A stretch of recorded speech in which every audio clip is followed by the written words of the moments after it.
तो hello everyone, welcome back to my channel. दोस्तों स्वागत है आप सभी का। तो इस वीडियो के अंदर हम बात करेंगे वेव मोशन। दोस्तों ये क्लास 11th फिजिक्स पार्ट 2 का लास्ट चैप्टर एनसीईआरटी का, और इसमें हम बिल्कुल आसान भाषा में देखेंगे, कम टाइम के अंदर लेटेस्ट सिलेबस के अकॉर्डिंग चलेंगे। नीट और जेईई मेंस का सिलेबस सेम होता है फिजिक्स का, तो आप नीट के एस्पिरेंट हैं, जेईई के एस्पिरेंट हैं, देख सकते हैं। और आप इस वीडियो को अगर चैनल पर नए हैं तो वीडियो को लाइक करके चैनल को सब्सक्राइब कर दीजिएगा। डिलीटेड पार्ट बिल्कुल हम नहीं देखेंगे, बिल्कुल लेटेस्ट सिलेबस के अकॉर्डिंग चलेंगे हम। तो बिना किसी टाइम वेस्ट के हम चलिए शुरू करते हैं दोस्तों, वेव एंड साउंड मोशन। तो चलिए देखते हैं वेव एंड साउंड मोशन को। तो देखिए, एनर्जी दो तरीके से ट्रांसफर हो सकती है। कौन कौन सर? देखो, एक तो पार्टिकल मोशन हो सकता है, एक वेव मोशन हो सकता है। तो पार्टिकल मोशन में क्या होता है कि जब कोई पार्टिकल ट्रैवल करता है दोस्तों, साथ में एनर्जी के साथ में पार्टिकल भी ट्रैवल करता है। लेकिन वेव मोशन में क्या होता है, एनर्जी ट्रांसफर होती है दोस्तों, एनर्जी ट्रांसमिट होती है बिना मटेरियल के ट्रांसफर हुए या फिर बिना पार्टिकल के ट्रांसफर हुए। इसमें कोई भी क्या होता है, एनर्जी एंड मोमेंटम, इसमें एनर्जी और मोमेंटम ट्रांसफर होता है वेव वाले में। तो इसमें कोई भी मास का ट्रांसफर नहीं होता, और एनर्जी ट्रांसमिट करेगी वाइब्रेशन या फिर ऑक्सीलेशन के जरिए। जैसे आपने इससे पहले वाले चैप्टर हमने सिस्टम देखा था, ठीक है। और वेव्स की बात करें तो मैकेनिकल वेव होती है, एक नॉन मैकेनिकल वेव होती है। तो मैकेनिकल वेव क्या होता है, इसमें मीडियम की रिक्वायरमेंट होती है। जैसे साउंड हो गया, wave on string, waves on water, और इसमें किसी मीडियम की रिक्वायरमेंट नहीं होती है नॉन मैकेनिकल वाले में। एग्जाम्पल आपका ईएम वेव हो गया, लाइट वेव हो गया, ये सब चीज़ें हो गई। और बात करें हम इलेक्ट्रोमैग्नेटिक वेव, जिसको हम शॉर्ट में दोस्तों ईएम वेव भी बोलते हैं। ये आपका क्लास 12 फिजिक्स का पार्ट 1 का लास्ट चैप्टर है, पार्ट 1 का। और ये ट्रैवल करता है बिना किसी मटेरियल मीडियम के ठीक है दोस्तों। और ये वैक्यूम में भी, मतलब वैक्यूम स्पेस में भी ट्रैवल कर सकता है, जहाँ पर कोई मीडियम ना हो। जैसे लाइट हो गई आपकी, वैक्यूम में भी ट्रैवल करती है। रेडियो वेव हो गए, तो ये सब चीज़ें हैं। और मैटर वेव क्या होता है, link with a tiny particles like electron and proton से। जैसे मैटर वेव दोस्तों, आपका जो dual nature of matter radiation है, उसको बहुत लोग मैटर वेव्स चैप्टर के नाम से भी जानते हैं कोटा में। जैसे मैं कोटा में ही रहता हूँ अभी, तो फिलहाल मतलब यहाँ पर आप आएंगे तो 99% 95% चैप्टर्स के नाम एनसीईआरटी में और यहाँ पर अलग मिलेंगे आपको। मतलब बोला जाता है पर वैसे अलग अलग बोलता है, ठीक है। तो ये सब चीज़ें होती हैं। और यहाँ पर हम बात करें अगर दोस्तों, तो क्लासिफिकेशन बहुत सारे वेव पे होती हैं, उसकी मीडियम पे, प्रोपगेशन पे, एनर्जी पे, डायमेंशन पे, वाइब्रेशन पे, इन सब पे होती हैं। तो सिंपल सा हम यहाँ पर देखें दोस्तों, हम बात करेंगे अगर उसकी मीडियम से, तो हम यहाँ पर देखते हैं ट्रांसफर वेव क्या होता है। तो ट्रांसफर वेव दोस्तों ये होता है कि इसमें जो होता है, particle of the medium vibrate करता है right angle to the direction of propagation. यानी कि जिस डायरेक्शन में वेव मतलब प्रोपगेट कर रही है, जा रही है, उसके दोस्तों क्या right angles to the direction of the propagation of the medium में। जैसे इसमें पार्टिकल मूव कर रहा है अप डाउन, वेव्स मूव कर रही है आगे की तरफ, जैसे आप देख पा रहे हैं ऐसे, ठीक है। तो ये क्या हो रहा है, इसमें स्ट्रिंग वेव हो गई एग्जाम्पल में। ये क्रेस्ट हो गया, ये टफ हो गया, तो क्रेस्ट, टफ, ठीक है। तो ये सब चीज़ें हैं। और यहाँ पर अगर मैं आपको बता दूँ, तो सिंपल सा अगर देखा जाए तो यहाँ से लेकर के अगर मैं यहाँ पर बोलूँ तो एक ये इसको हम लैम्डा बोलते हैं, जो कि वेव लेंथ होता है, इसको लैम्डा से हम डिफाइन करते हैं। तो ये आपका लैम्डा हो गया, ठीक है। तो ये सब चीज़ें हैं दोस्तों। और लॉन्गिट्यूडनल वेव की हम बात करें तो लॉन्गिट्यूडनल आपका दोस्तों ऐसा कुछ रहता है ऊपर की तरफ। इसमें ट्रांसफर में दोस्तों ऐसा जाता है, इसमें जो पार्टिकल होगा, particle of the medium vibrate करेगा सेम डायरेक्शन में जिसमें दोस्तों वेव भी प्रोपगेट कर रही है। जैसे कि आप लोग देख पा रहे होंगे, कंप्रेशन, रिफ्रैक्शन, रेफ्रैक्शन। पार्टिकल मूव कर रहा है बैक एंड फ्रो, मतलब back and fro, wave moves कर रही है आगे की तरफ। जैसे साउंड वेव में आपको ऐसा देखने को मिलता है, ठीक है। ये आपको स्ट्रिंग वेव में ऐसा देखने को मिलता है। इसको हाईलाइट कर दूं, पूछ सकता है कि ऐसा मोशन किस वेव में देखने को मिलता है। तो ये चीज़ें दोस्तों पूछ सकते हैं स्टेटमेंट में, ट्रू फॉल्स में, मतलब छोटा क्वेश्चन आ सकता है। और यहाँ पर अगर मैं बात करूँ दोस्तों, तो देखिए इसमें क्या होगा, दोनों यहाँ पर क्या होंगे, सेम होंगे। जैसे y is equal to a sine के y plus omega t plus five initial phase. इसमें जो पार्ट होगा ये y मतलब डायरेक्शन में होगा, ये दोनों पार्ट, ये y भी है, ये वाला भी। लेकिन इसमें दोनों क्या होंगे, डिफरेंट होंगे। जैसे x is equal to a sine omega, a sine के वाई प्लस ओमेगा टू, इसमें क्या होगा, वेव्स y डायरेक्शन में होगा और पार्टिकल इसमें x डायरेक्शन में होगा। लेकिन इसमें पार्टिकल भी y डायरेक्शन में होगा और वेव भी y डायरेक्शन में होगा। इसमें लॉन्गिट्यूडनल वाले में ये ट्रांसफर है, टी है ट्रांसफर वाले में। ट्रांसफर में दोनों दोस्तों क्या होंगे, डिफरेंट होंगे, और लॉन्गिट्यूडनल में दोनों सेम में होंगे। और इक्वेशन ऑफ यहाँ पर देख लेते हैं प्रोपगेटिंग हार्मोनिक वेव्स की।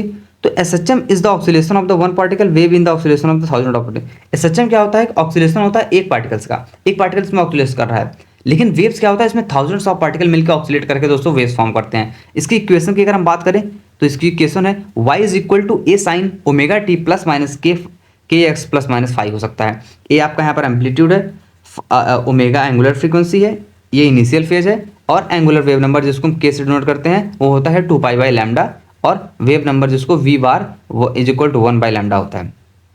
डायरेक्शन ऑफ वेव ट्रैवल की बात करें तो अगर साइन ओमेगा टी एंड के एक्स सेम है दोस्तों तो क्या होगा, वेव्स मूव करेगा नेगेटिव डायरेक्शन में। वहीं अगर साइन डिफरेंट है दोनों का तो वेव्स मूव करेगा पॉजिटिव डायरेक्शन में। तो ये पूछता ट्रैवल, ठीक है।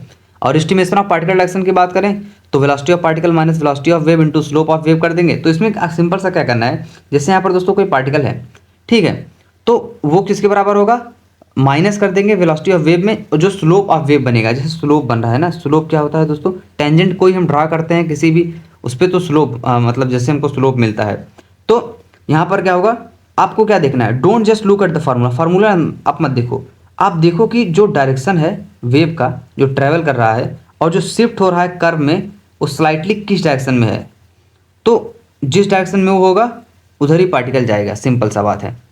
इंपॉर्टेंट रिलेशन की बात करें तो डी स्क्वायर बाई यहाँ पर डिफरेंशिएशन है d y by d t के फॉर्मेट में, d square y by d t square is equal to v square, जो कि आपका दोस्तों double d square y d s हो जाएगा। और यहाँ पर अगर एक रिलेशन देखते हैं तो 2 pi by 5 is equal to lambda delta x by delta x is equal to t delta t होता है। और वेलोसिटी ऑफ वेव क्या होती है, omega by k is equal to lambda by t, जिसको हम लैम्डा बाई टी क्या होता है दोस्तों, हम उसको लिख सकते हैं 1 बाई एफ। तो ये हो गया लैम्डा एफ आपका हो गया दोस्तों वेलोसिटी ऑफ वेव। और velocity of transfer wave in string की अगर हम बात करें, उससे पहले अगर मैं आपको थोड़ा सा जगह है थोड़ा सा बता देता हूँ मैं आपको कुछ चीज़ें। जैसे अगर मैं यहाँ पर आपको कुछ चीज़ें बताने की कोशिश करता हूँ सिंपल सा, जो आपको आगे भी काम आएगा। जैसे कोई मतलब वेव्स ग्राफ ही बना देता हूँ मैं यहाँ पर सिंपल सा। तो क्या हो रहा है, जैसे यहाँ पर मैंने बना दिया, ठीक है, तो इसमें क्या होगा, जैसे कोई पार्टिकल यहाँ पर क्या कर रहा है दोस्तों, ठीक है, डिस्क्राइब कर रहा हूँ मैं वेव को, तो कलर थोड़ा सा और ले लेता हूँ। तो इसमें क्या हो रहा है दोस्तों, थोड़ा सही नहीं बन पाया है, लेकिन कोई बात नहीं, कोशिश पूरी की गई है यहाँ पर। तो अभी टाइम कम अपने पास, तो इसी में से काम चलाना पड़ेगा मुझको फ़िलहाल के लिए। तो अभी मैं नीला लेता हूँ। तो यहाँ पर क्या हो गया, ये अपना एक क्रस्ट हो गया ये, ठीक है, और ये अपना क्या हो गया, इसको हम बोलते हैं ट्रफ, ठीक है, और फिर ये भी क्रस्ट हो गया, ठीक। और यहाँ से यहाँ तक क्या हो जाएगा, एक वेवलेंथ हो जाएगा अपना लैम्डा जिसको हम बोलते हैं, मैंने पहले बोल दिया था आपको, ठीक है, उल्टा बना दिया क्या हमने लैम्डा, एक मिनट, ऐसे ही बनाते हैं उसको, हाँ, तो लैम्डा हो गया ये, ठीक है। तो क्रस्ट ट्रफ ये चीज़ें होती हैं दोस्तों। और amplitude, high pitch, low pitch, wave length, time period, frequency, wave velocity हमने देख ही लिया है, ठीक है, ऊपर की तरफ जो है यहाँ पर वेव वेलोसिटी है ये। और एम्पलीट्यूड क्या होता है दोस्तों, जो मैक्सिमम डिस्प्लेसमेंट होता है किसी पार्टिकल का उसके मीडियम पे इक्विलिब्रियम पोजीशन से, वो उसका एम्पलीट्यूड होता है, ठीक है। तो यहाँ ये इसका पोजीशन हो गया, ठीक है। तो कोई ऑब्जेक्ट यहाँ पर ओ पे है, तो ये चीज़ें हैं, क्रेस्ट, ट्रफ, वेवलेंथ, ठीक है, 1 वेवलेंथ हो गया एक रोटेशन पूरा करने पे। फ्रीक्वेंसी पता ही होगा आपको, number of vibration, time period तो टाइम है, वेवलेंथ यानी कि लैम्डा। तो ये सब चीज़ें हैं, वेव फंक्शन हमने देख लिया। तो और velocity of transfer wave in a string की अगर हम बात करें तो ये वेलोसिटी होती है टी बाई म्यू। और अगर हम इसको देखें थर्मल उसके फॉर्म में, अबे यार ये ऐसा क्यों हो जाता है यहाँ पर, इसको अंडर रूट ऐसे ही रहने देते हैं। तो अगर हम देखें यहाँ पर दोस्तों अल्टरनेटिव फार्मूला वर्जन यहाँ पर देखें तो वेलोसिटी हो जाता है स्ट्रेस बाई रो, जिसको हम लिख सकते हैं गामा स्ट्रेन बाई रो के बराबर भी होता है, यही है दोस्तों ये, ठीक है, इसके बराबर भी होगा ये। और थर्मल इफेक्ट अगर फॉर्म में देखें वेलोसिटी तो ये हो जाता है gamma alpha delta t. Alpha क्या है पर कोफिशिएंट ऑफ लीनियर एक्सपेंशन है, और delta t change in temperature है, ठीक है, रो डेंसिटी है, टी टेंशन है यहाँ पर, mu is equal to m by n linear mass density हो गई, तो velocity is equal to t by mu हो गया। अब यहाँ पर वर्टिकल हैंगिंग स्ट्रिंग फिजिक्स के अकॉर्डिंग देखें तो वेलोसिटी किसी जनरल पॉइंट पे हो जाती है अंडर रूट जी एक्स पॉइंट एक्स पे फ्रॉम नीचे से, फ्रॉम बॉटम। अब टॉप से देखते हैं तो ये हो जाती है velocity is equal to under root g l. Acceleration की बात करें तो जी बाई टू जो कांस्टेंट होगा, टाइम टू रीच टॉप पे हो जाएगा t is equal to under root l by g. अब एज यू गो अप, जैसे आप ऊपर जाएंगे तो टेंशन इंक्रीज करेगा, उसके बाद क्या होगा, वेलोसिटी ऑफ वेव भी इंक्रीज करेगी। तो जैसे यहाँ पर T1, T2, T3, 4 जैसे ऊपर जा रहे हैं वैसे क्या रहा है दोस्तों, वेलोसिटी ऑफ वेव इंक्रीज कर रही है, तो वेलोसिटी ऑफ वेव जो डायरेक्टली प्रोपोर्शनल होती है अंडर रूट टी के, यानी कि जैसे वेलोसिटी बढ़ेगी टाइम भी बढ़ेगा, टाइम पीरियड बढ़ेगा वेलोसिटी बढ़ेगा, तो ये दोनों एक दूसरे के डायरेक्टली प्रोपोर्शनल है दोस्तों, एक दोनों फर्क पड़ेगा इन दोनों को। स्पीड ऑफ साउंड की अगर हम बात करें दोस्तों, तो एनर्जी जो होती है वो energy that make hearing possible travel as longitudinal wave, वही स्पीड ऑफ साउंड। देखो स्पीड ऑफ साउंड की बात करें तो सॉलिड में सबसे ज़्यादा होती है, उसके बाद सबसे कम लिक्विड में, उसके बाद मतलब सॉरी सबसे ज़्यादा सॉलिड में, फिर लिक्विड में, फिर गैस में। ठीक, तो ये चीज़ें थी। फ्रीक्वेंसी रेंज की अगर हम बात करें दोस्तों, तो इंफ्रासोनिक जो होता है वो फ्रीक्वेंसी 20 हर्ट्ज से ज़्यादा होती है, जिसको हम सुन नहीं सकते हैं। और जो सुनने लायक होती है वो क्या होती है फ्रीक्वेंसी, यहाँ पर क्या होती है दोस्तों, लेस देन और equal to 20 hertz kilohertz के बीच में होती है। और अल्ट्रासोनिक जो होती है वो more than sorry less than 20 hertz हम नहीं सुन पाते हैं, ठीक है। और इक्वल टू या फिर उसके अप्रॉक्सीमेटली हम सुन लेते हैं, लेकिन मोर देन इसको देखो फ्रीक्वेंसी एक उस पर होनी चाहिए, मतलब प्रॉपर मैच होनी चाहिए, तभी हम सुन पाते हैं उसको एक। लेकिन अगर कम हो गई ज़्यादा हो गई तो भी नहीं सुन पाएंगे। ज़्यादा हो गई तो दोस्तों उसको अल्ट्रासोनिक बोलते हैं, इसको इंफ्रासोनिक बोलते हैं। सुपरसोनिक भी होता है, हाइपरसोनिक, मतलब अलग अलग तरीके के होते हैं साउंड्स दोस्तों। म्यूजिक की जो मेडिसिन, साउंड इस ब्रह्मांड में दोस्तों क्या है, साउंड से ही। बहुत लोग बोलते हैं क्वांटम फिजिक्स में कुछ नहीं है, साउंड है, ये सब चीज़ें हैं। और आवाज़ अलग अलग तरीके की आती रहती है यूनिवर्स में। कोई लोग बोलते हैं यूनिवर्स साउंड से ही बना है। तो साउंड बहुत मतलब तगड़ी थेरेपी हुई होती है साउंड का दोस्तों 432 हर्ट्ज की फ्रीक्वेंसी हर चीज़ में पाई जाती है। जो फ्रीक्वेंसी दोस्तों ये ओम वर्ड होता है, इसकी फ्रीक्वेंसी 432 हर्ट्ज होती है, ठीक है। 4327 यहाँ पर थोड़ा सा स्पिरिचुअल टाइप हो जाएगा। तो ये चीज़ें थी। और sound can reflect, refract, interfere भी कर सकता है, डिफ्रैक्ट भी कर सकता है, बट ये पोलराइज नहीं हो सकता। जैसे लाइट पोलराइज हो जाती है, लेकिन साउंड पोलराइज नहीं होता, पोलराइजेशन ऑफ लाइट। वेलोसिटी की बात करें तो अंडर रूट बी पाई रो, यहाँ पर ये बल्क मॉडुलस है शायद। और न्यूटन्स फार्मूला की बात करें दोस्तों, तो velocity is equal to P by rho हो जाएगा, जो कि approximately 280 metre per second. Incorrect यहाँ पर दिखाया गया है। लैपलास करेक्शन, इन्होंने लैपलास फिर आए थे, फिर उन्होंने करेक्ट किया था। तो बोला था कि वेलोसिटी जो होगी गामा पी बाई पी के बराबर होगी एडियाबेटिकली।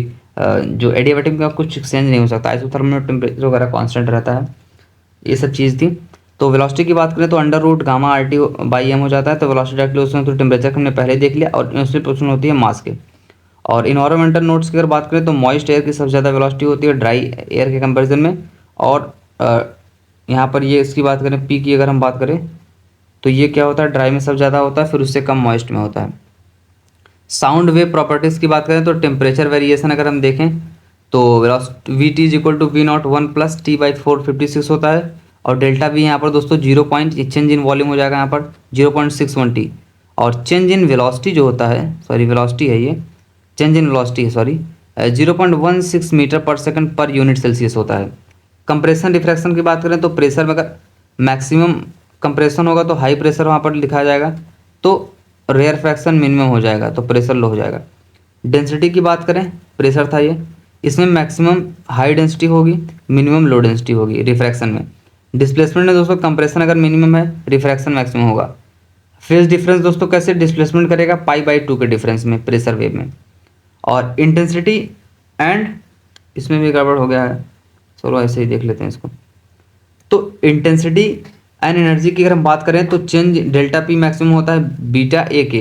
तो ये बीटा जो हो जाएगा आपका बल्क मॉडुलस हो गया, डेल्टा पी मैक्सिमम हो गया आपका प्रेशर, ये एम्पलीट्यूड, और ये ए जो हो गया आपका होगा डिस्प्लेसमेंट एम्पलीट्यूड, ये हो गया वेव नंबर के। इंटेंसिटी की बात करें तो 2 पाई स्क्वायर एफ स्क्वायर ए स्क्वायर रो भी हो जाएगा। और एनर्जी डेंसिटी यू ई, तो इसमें क्या हो जाएगा, एनर्जी बाई वॉल्यूम जो कि I by V is equal to half rho a square omega square के बराबर हो जाएगा। तो ये चीज़ें थी दोस्तों। लाउडनेस एंड सुपर पोजिशन की अगर हम बात करें यहाँ पर, तो इंटेंसिटी वेरिएशन अगर पॉइंट सोर्स के लिए देखें इनर्शियल पोजीशन होगा रेडियस के, और इनर्शियल पोजीशन होगा रेडियस के, वो रेडियस के स्क्वायर का इनर्शियल होगा, ये रेडियस के इनर्शियल। प्लैनेट की बात करें डायरेक्टली पोजीशन होगा दोनों एम्पलीट्यूड और इंटेंसिटी। और प्रिंसिपल ऑफ सुपर पोजिशन की हम बात करेंगे दोस्तों, तो प्रिंसिपल ऑफ सुपर पोजिशन क्या होता है सर। तो प्रिंसिपल ऑफ सुपर पोजिशन यहाँ पर हम देखेंगे दोस्तों। और मैं अगर आपको बता दूं कि देखिए कोई रिजल्टेंट एम्पलीट्यूड क्या होता है, वेक्टर आपने देखा होगा, वेक्टर इसलिए बोलते जरूर, कोई ए वेक्टर है A1 A2 फाई यहाँ पर एंगल बना रहा है, रिजल्टेंट वेक्टर ए है। तो इसमें a square a one plus a two का स्क्वायर हो जाएगा 2a cos 2 थीटा। वही इंटेंसिटी की बात करें तो इंटेंसिटी में आई आ जाएगा, एम्पलीट्यूड में ए आ जाएगा। तो ये हो जाता है अपना I1 plus I2 plus 2√I1 I cos five हो जाएगा। ठीक है, तो ये चीज़ें थी दोस्तों जो हमने देख ली।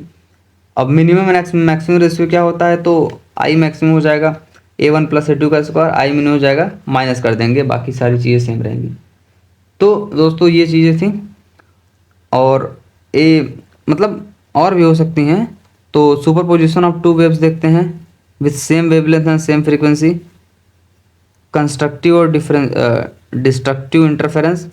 तो कंस्ट्रक्टिव में क्या होगा, ए मैक्सिमम हो जाएगा A1 प्लस A2, और आई मैक्स की अगर हम बात कर लें यहाँ पर तो भी हो जाएगा I1 plus I2। Cos five is equal to 1 है दोस्तों। जब यहाँ पर क्या होगा, तो क्या हो जाएगा, फेज डिफरेंट 2n पाई, और n यहाँ पर क्या हो सकता है, n जो हो सकता है 0 भी हो सकता है, 1 भी हो सकता है, 2 भी हो सकता है, 3 भी हो सकता है, सो ऑन। और पाथ डिफरेंस अगर आपको निकालना है तो क्या कर सकते हैं आप, देखो आई मैक्स में अगर हम बात करें तो √I1 प्लस I2 का भी स्क्वायर हो सकता है। ठीक है, √I1 प्लस I2 का होल स्क्वायर भी कर सकते हैं इसको हम। तो ये चीज़ें थी दोस्तों, और इसमें भी मिनिमम में माइनस हो जाएगा,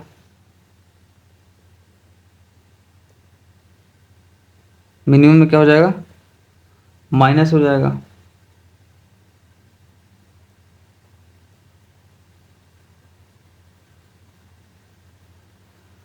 तो phase different delta x is equal to n five हो जाएगा, n लैम्डा हो जाएगा, और इसमें क्या हो जाएगा, माइनस हो जाएगा, माइनस हो जाएगा। फेज डिफरेंस इसमें क्या हो जाएगा, 2n प्लस 1 फाइव हो जाएगा। तो 2n प्लस n पाई हो गया यहाँ पर। तो यहाँ पर n दोस्तों 0 से नहीं शुरू होगा, यहाँ पर n शुरू होगा 1 से, 2 से, 3 से, मतलब सो ऑन ऐसे जाता रहेगा। ठीक है, और इसमें मिनिमम वही I1 माइनस पूरे का अंडर रूट कर दिए हैं, आप चाहे तो 1 मतलब अलग अलग भी अंडर रूट कर सकते हैं। डेल्टा एक्स का हो जाएगा 2n plus 1 lambda by 2। Reflection of waves की बात करें तो दोस्तों रेयर टू डेंसर मीडियम में अगर जाएगा तो फेज डिफरेंस पाई है, तो स्पीड हो जाएगा, स्पीड यानी कि वेवलेंथ सेम रहेगी, और ये transmit decrease, denser to rare phase difference 0 same increase, यहाँ पर दिखाया गया है। स्टेशनरी वेव की बात करें तो two waves with similar property travel in opposite direction, result क्या होगा, वेव अपीयर आएगा स्टीन, स्टेशनरी मतलब रुका हुआ, ठहरा हुआ ऑप्शन। जैसे जनरल इक्वेशन इसका होता है 2a sine kx cos omega T, amplitude term ये है सच्चम का टर्म। तो इसमें टाइम एवोल्यूशन की अगर हम बात करें तो ये आपका जो ऊपर वाला बन रहा है ये एंटी नोड है, और ये नोड है। तो t is equal to 0, displacement 0 everywhere, तो t is equal to t/4 हो जाएगा, और इसमें t हाफ दिखाया गया है नोट, और एंटी नोड इसमें भी बन रहा है, तो इसमें हो जाएगा 3t/4। पोजीशन नोट की अगर हम बात करें यहाँ पर तो हो जाता है x is equal to n lambda by 2, anti node की बात करें तो x is equal to 2n plus 1 lambda by 4 हो जाता है। और ये नोट दिखाया गया है यहाँ पर दोस्तों, amplitude 0, anti node amplitude maximum होता है, distance wavelength, note anti node बन रहा है। स्टेशनरी ऑन स्ट्रिंग सोनोमीटर की अगर हम बात करें तो स्टेशनरी वर्सेस प्रोग्रेसिव वेव का यहाँ पर दोस्तों क्या दिखाया गया है, एक थोड़ा सा डिस्टिंग्विश बिटवीन दिखाया गया है। क्या होता है सर ये, जैसे स्टेशनरी देखो पार्टिकल क्या करेगा, particle at node at rest पे रहेगा, और इसमें रेस्ट पे नहीं रहेगा, इसमें एनर्जी ट्रांसफर नहीं होगा, इसमें एनर्जी ट्रांसफर होगा, इसमें एम्पलीट्यूड डिफरेंट रहेगा, इसमें एम्पलीट्यूड सेम रहेगा प्रोग्रेसिव वाले में। और लॉ ऑफ वाइब्रेशन की बात करें तो F is equal to 1/2L हो जाएगा, √T/U length tension linear mass density हो गया, frequency inversely proportional to length, directly proportional to temperature, inversely proportional to linear mass density. Case 1 की अगर हम बात करें दोस्तों यहाँ पर केस 1 में क्या होगा कि फंडामेंटल्स की बात करें तो first harmonic, definite rate of length of wind string, तो इसमें हो जाएगा फ्रीक्वेंसी हो जाएगी V/2L, V/2L इसे, ठीक है। फंडामेंटल फ्रीक्वेंसी जिसको हम बोलते हैं F0, और फर्स्ट हार्मोनिक इसको हम बोलेंगे दोस्तों। तो इसमें जहाँ n क्या होगा, 2 होगा, यहाँ पर n = 2 होगा, और फ्रीक्वेंसी हो जाएगी V/2L, ठीक। तो ये चीज़ें हैं दोस्तों, और इसको हम 2F0 भी लिख सकते हैं। और अगर केस 2 की हम बात करें दोस्तों, यहाँ पर क्या होगा, इसको हम बोलेंगे सेकेंड हार्मोनिक फर्स्ट ओवरटोन। तो सेकेंड हार्मोनिक और फर्स्ट ओवरटोन इसको हम बोलते हैं दोस्तों। इसमें क्या होगा, फ्रीक्वेंसी = 2 V/2L हो जाएगा, इसको हम 2F, सॉरी इसमें गलती हो गई शायद, सेकेंड हार्मोनिक सही है शायद, सेकेंड हार्मोनिक क्या हो जाएगा, ये वाला थोड़ा सा इसमें डिफरेंस आ गया है, बाकी सारी चीज़ें सेम थी। तो हो जाएगा 2F' या फिर F0 भी इसको लिख सकते हैं। जनरल फार्मूला जो सबके लिए वैलिड है वो हो जाएगा F = N V/2L, ठीक है। केस 3 की अगर हम बात करें तो दो particle at linear mass density at one, क्या लिखा है, थर्ड हार्मोनिक सेकंड ओवरटोन जिसको हम बोलते हैं। तो थर्ड हार्मोनिक सेकंड ओवरटोन दोस्तों क्या होता है, इसमें लैम्डा जो हो जाएगा 2L/N के बराबर हो जाएगा, और इसकी फ्रीक्वेंसी हो जाएगी 3F' हो जाएगी, ठीक है। 3F0 भी इसको हम लिख सकते हैं, 3F0, ठीक है। क्या लिख सकते हैं इसको हम, 3F0 या फिर F'। और वेवलेंथ अगर इसका हम देखें तो यही था 2L/N।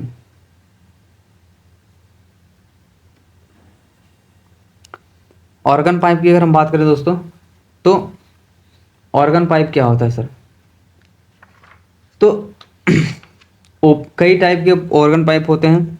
ओपन पाइप दोनों टाइप से, दोनों एंड पे खुला रहेगा। फंडामेंटल्स का वही होता है = V/2L, नोट इंटरनोट इसमें बनेगा, लेंथ इसकी भी है, सही प्रेजेंट रहेंगे हार्मोनिक्स, रेशियो हो जाएगा 1:3। क्लोज पाइप में दोस्तों क्या होगा, एक एंड क्लोज रहेगा, एक एंड खुला रहेगा, तो ये = V/4L होगा, और हार्मोनिक्स हो गया 135 प्रेजेंट होगा, ऑड नंबर में, रेशियो 1:35 हो जाएगा। और सेकंड हार्मोनिक यहाँ पर एग्जिस्ट नहीं करता है, क्योंकि नेक्स्ट जो होगा थर्ड हार्मोनिक होगा, तो फर्स्ट ओवरटोन हो जाएगा, नहीं होगा यहाँ पर। इंड करेक्शन की बात करें जिसको हम ई से डिनोट करते हैं, 0.6R होता है। क्लोज के लिए हो जाएगा F = V/4L plus end correction, जो कि यहाँ पर 0.6 रख देंगे हम, ये फिक्स रहेगा। ओपन के लिए क्या होगा दोस्तों, F = V/2L प्लस 2E, तो ये हो जाएगा दोस्तों इसका इंड करेक्शन फार्मूला। और रेजोनेंस ट्यूब एंड बीट्स की बात करें तो रेजोनेंस ट्यूब एक्सपेरिमेंट क्या होता है, इसमें first resonance second resonance condition की बात करें तो यहाँ पर क्या होगा, वाटर लेवल एडजस्ट किया जा रहा है, लेंथ L2 जो होगी वो 3L1 के बराबर हो जाएगी।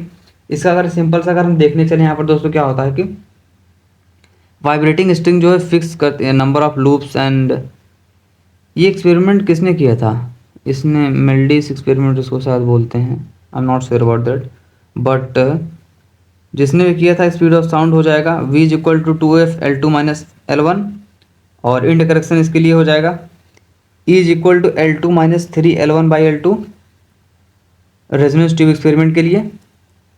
और बीट्स की बात अगर हम करें दोस्तों, इसमें क्या हो जाएगा, बीट्स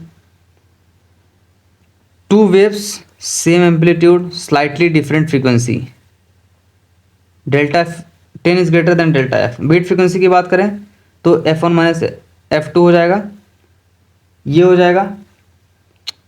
ट्यूनिंग फॉर्क की बात करें दोस्तों, फ्लिपिंग या फिर शार्पनिंग के लिए मास डिक्रीज करेगा तो फ्रीक्वेंसी इंक्रीज कर जाएगी। वैक्सिंग के लिए यानी कि लोडिंग जिसको हम बोलेंगे, मास इंक्रीज करेगा तो उसमें फ्रीक्वेंसी डिक्रीज कर जाएगी उसकी।